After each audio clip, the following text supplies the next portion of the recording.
Muy buenos días, sean ustedes bienvenidos a esta clase fuerte, terriblemente aburrida, pero necesaria de gramática. ¿Ok? Clasificación de la oración simple, que no es tan simple, ¿no? No sé qué tiene de simple la oración, pero simplemente es su nombre. La oración simple, con la oración ya saben que es una unidad gramática, una unidad lingüística que está compuesta por un sujeto y por un predicado, una unidad autónoma, ¿no? Entonces, vamos a hacer, primero voy a explicar que la oración simple se clasifica dos veces, ¿no? ¿Cómo que se clasifica dos veces? Tiene una clasificación general, que es esta, la primera clasificación. Se clasifican dos tipos de oraciones y de aquí sí tiene otras clases de oraciones que pueden ser copulativas o pueden ser predicativas, no importa, pero ya está bajo otro criterio. Ya van a ver cuál es el otro criterio. Este primer criterio es de acuerdo al verbo nada más. De acuerdo al verbo se puede clasificar esencialmente en estos dos tipos: copulativa y no copulativa. ¿Okay? Las copulativas, ¿okay?, como su nombre lo indica, son oraciones que no forman o que no conforman acciones. O sea, no están compuestas por un predicado, sino que están compuestas por un sujeto y un atributo. Es decir, una característica o simplemente un atributo, un estado del ser. Porque sucede que las copulativas se construyen teniendo como núcleo desde el complemento al verbo, en este caso, a un verbo copulativo. ¿Cuáles son los verbos copulativos, chicos? Lo que serían en inglés el verb to be. ¿Ok? Ser, estar o parecer. En cualquiera de sus tiempos.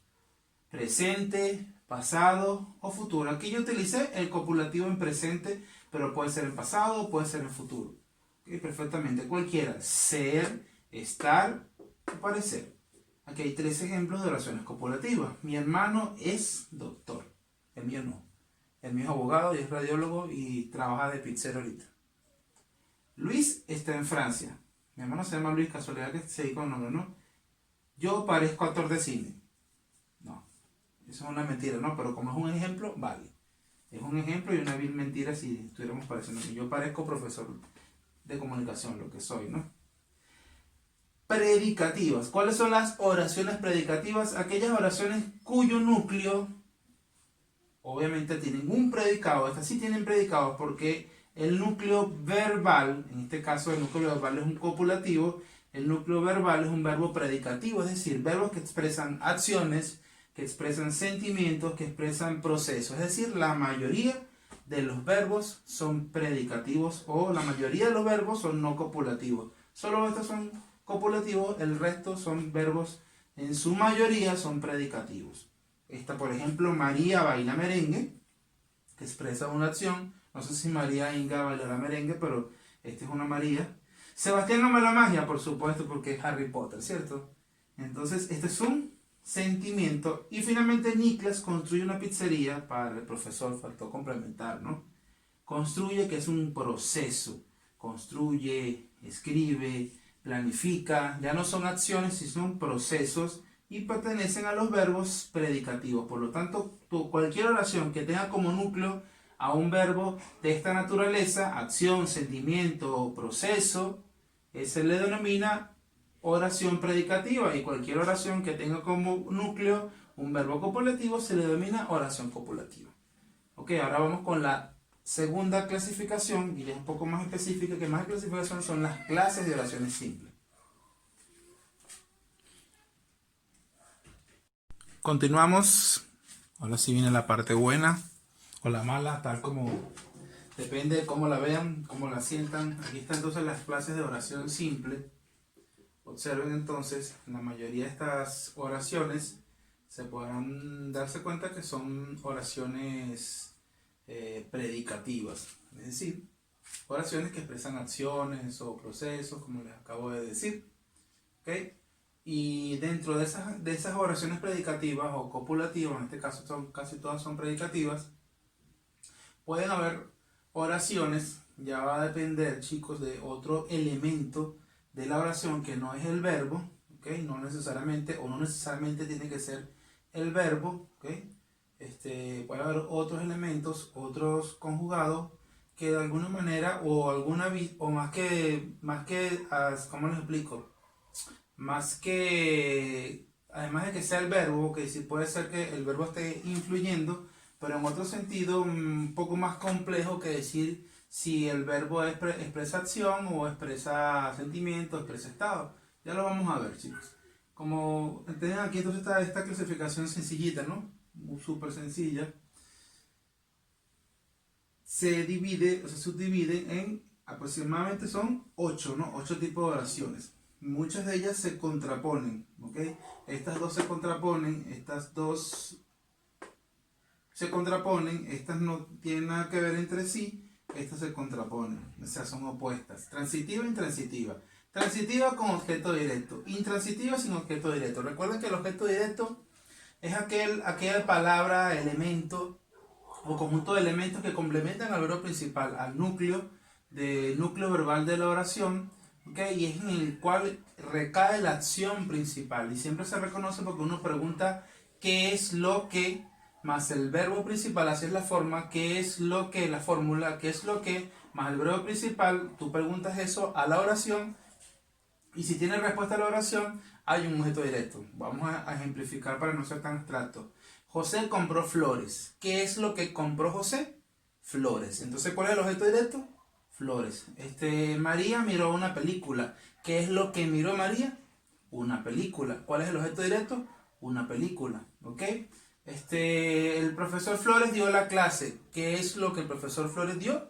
La clase. Entonces, siempre, si tiene objeto directo, esa oración es transitiva. Aquí está. Ayer usé Netflix todo el día. Casi todos ustedes seguramente usaron Netflix todo el día, ¿no? O toda la noche, dependiendo de algunos que son nocturnos. Entonces, ¿qué es lo que usé? Netflix. ¿Y qué es entonces? Este es el objeto directo. Y al haber objeto directo, chicos, es transitiva. Y además puede tener otros complementos. Por ejemplo, aquí hay un complemento circunstancial de tiempo. Ya lo van a ver más adelante, ¿no? O ya lo están viendo. Cese tiempo. ¿Cuándo uso Netflix? Todo el día. Pero lo esencial de la transitiva es que debe tener un objeto directo, porque si tiene un complemento circunstancial como este, que es de tiempo, vean, pero no hay un objeto directo, entonces es intransitiva. El verbo principal, como pueden ver, no está complementado con un objeto directo, como si sucede aquí. Usé, verbo principal, núcleo, con un objeto directo. Ayer dormí todo el día. Y usted se pregunta y se va a dar cuenta al preguntar si tiene objeto directo o no. ¿Qué es lo que dormí? No. ¿Cuándo dormí? Todo el día, porque tiene un complemento circunstancial de tiempo. Pero ¿qué es lo que dormí? El verbo principal no necesita un objeto directo, un complemento, un objeto del cual recaiga la acción principal. No lo necesita. El verbo solo transmite todo. Pero si yo digo, ayer usé todo el día, ¿ayer usé qué? El celular, la computadora, Netflix, a mi hermano, aquí, ¿qué usé? ¿Ok? Reflexivas y cuasi reflejas tienen en común que en todas va a haber algún verbo, un pronombre átono siempre antes del verbo principal. Vean, se hizo, se detectaron. ¿Cuáles son los pronombres átonos? Vamos a colocarlo aquí. Se, me, te, nos, ¿ok? Son varios de los principales pronombres. Le. Entonces, generalmente el que más se utiliza es se, que en ambos siempre van a ver el se, ¿ok? O el me o el te, siempre antes, vean, acompañando, así como el artículo acompaña el sustantivo, acompañando al núcleo, al verbo, el núcleo verbal, al verbo principal. Se hizo. ¿Qué diferencia hay? Que la reflexiva es una oración transitiva. ¿Por qué además de ser reflexiva es transitiva? Porque usa el se. Pero ¿por qué es transitiva? Porque la reflexiva tiene un objeto directo. Que en este caso el objeto directo es el mismo sujeto de la oración. ¿Ok? Las cuasi reflejas, el se, este se solamente funciona como un refuerzo en la oración, pero no es un objeto directo. O sea, no es un objeto, no es un complemento del verbo principal, no recae en él la acción principal. Aquí sí. ¿Ok? ¿Quién se hizo un nuevo corte? Un nuevo corte, se. Este se, que es un sustituto de Ana, ¿no? Ana se hizo, como que se refuerza, ¿ok? Pero a la vez, esta acción principal recae en este se. ¿ok? Se hizo, se miró al espejo, se compró algo. O sea, ese se, este se, es un objeto directo, chicos. Y también aquí hay otro objeto directo. O sea, hay dos objetos directos. Uno es el elemento tradicional y el mismo pronombre también es un objeto directo. O sea, hay dos objetos directos que representan o están representados aquí o acompañando al verbo principal. En cambio, en la cual se refleja, gatos y perros se detestan. Pero este detestan, esta acción principal, no cae, no recae en la variante pronominal se, chicos. ¿Ok? Simplemente que refuerza la acción, que los gatos y perros se detestan.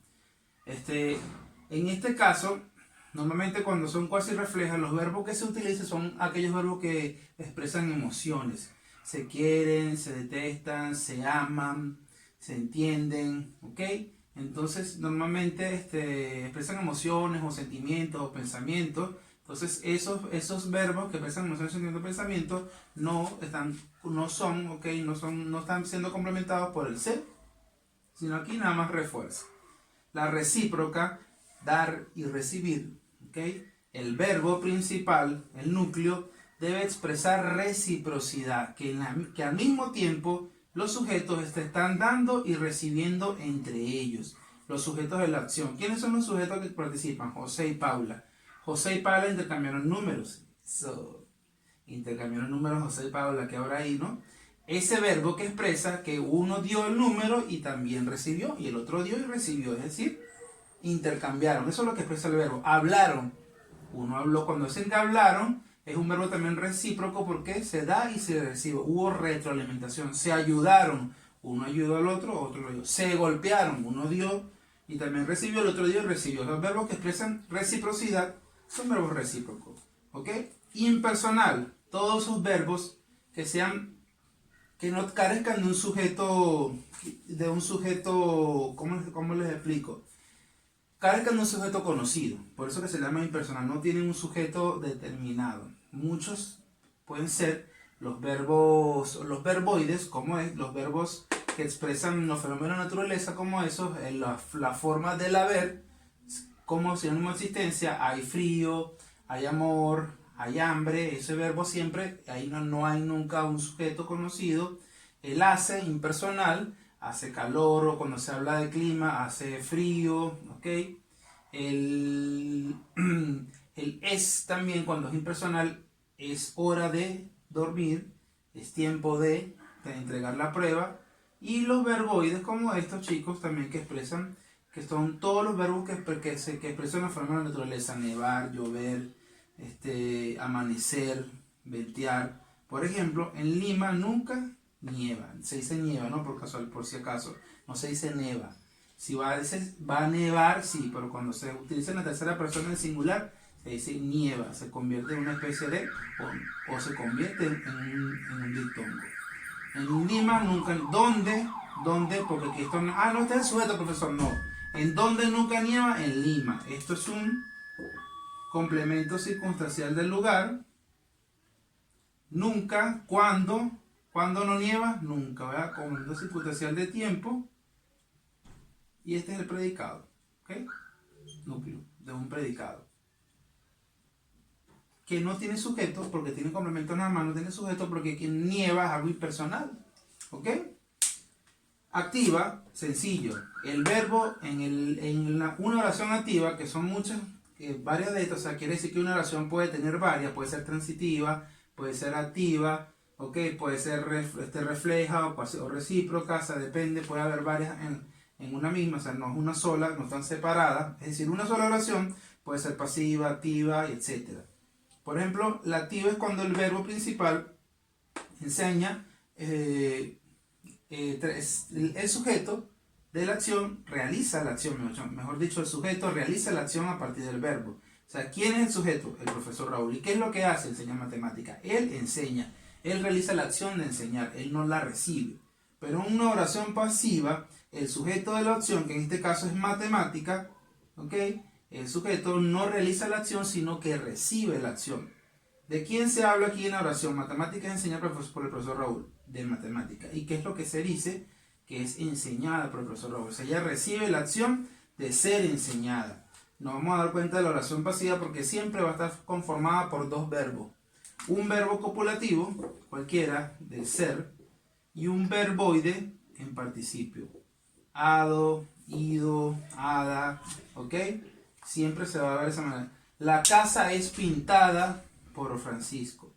El almuerzo es preparado por mi mamá. Siempre vamos a ver, o el almuerzo fue preparado por mi mamá. La película será proyectada por la sala de cine. Siempre el sujeto recibe la acción y no la realiza. ¿Ok? Siempre lo van a ver conjugado un verbo en copulativo, ser, cualquier forma de ser, y un verboide en participio. Sea presente, sea pasado o sea futuro. Sea pretérito, perdón, o sea futuro. Bueno, ahí están. ¿Qué es lo que le iba a recalcar? Bueno, que dentro de una misma oración, ¿ok? Puede que haya, por ejemplo, esta opción es activa, el profesor enseña matemática, y además es transitiva, porque ¿qué enseña el profesor Raúl? Enseña matemáticas, es decir, tiene un objeto directo. Entonces, es activa y es transitiva. ¿Okay? Si yo les pido cuántos tipos de oración, clases de oración hay en una oración simple, tienen que reconocerlas todas. Pero si les pido que me reconozcan una oración activa, bueno, si es activa, ahí está la oración activa. ¿Ok? De resto, chicos, eso es todo. Simple no es. Pero si prestan atención, se concentran y practican, sí pueden entonces lograr el objetivo, que es comprenderlo. ¿Ok? Muchísimas gracias.